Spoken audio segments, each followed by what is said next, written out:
Hi guys, it's Angela Taylor again from Inspire Community Outreach.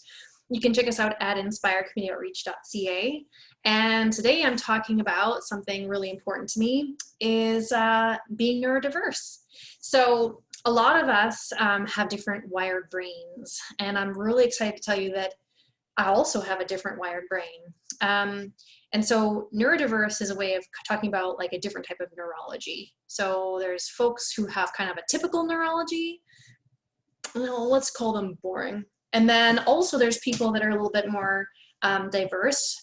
So we have connections in our brain that maybe other people don't. And so there's three things that I think about when I think about neurodiversity, although there's a lot of awesome extra things too.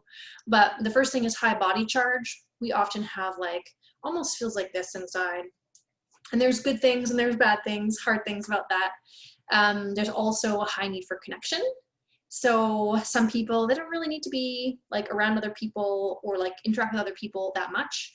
And then there's other people like me who need lots of connection. So I have different people in my life to have different kinds of connection, but I need more than the average person. So that's pretty cool.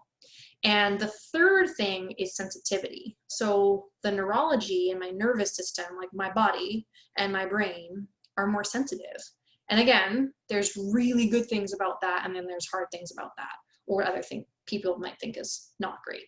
I think it's all great. So being sensitive, it can be taste, smell, sight, sensation, sound, really all of our senses, and even how we connect to ourselves is a sense.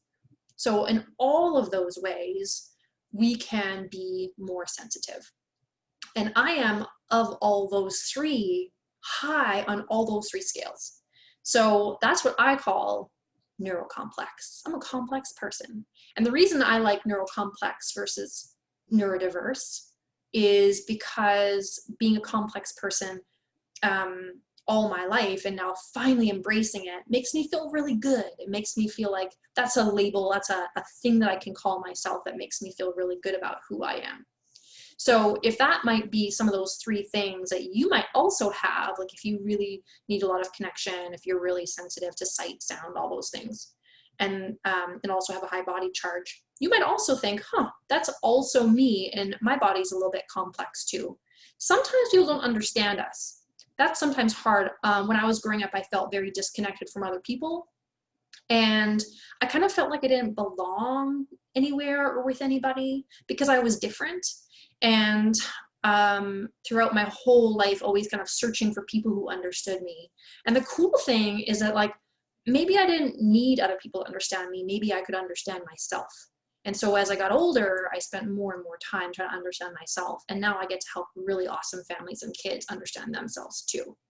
So that's one thing about being different, is that once you understand it and you're not fighting it, you got a lot more energy and a lot more happiness to like live and do other things. So that's something to think about, is that whenever you get to that place where you're like, yeah, I am this way, and that's actually pretty cool. There's really good things about it. As long as I manage it, then like I'm gonna just be my happiest, best self. Then you got a lot of really good things coming your way, which is pretty awesome. So congratulations if you also are neurodiverse.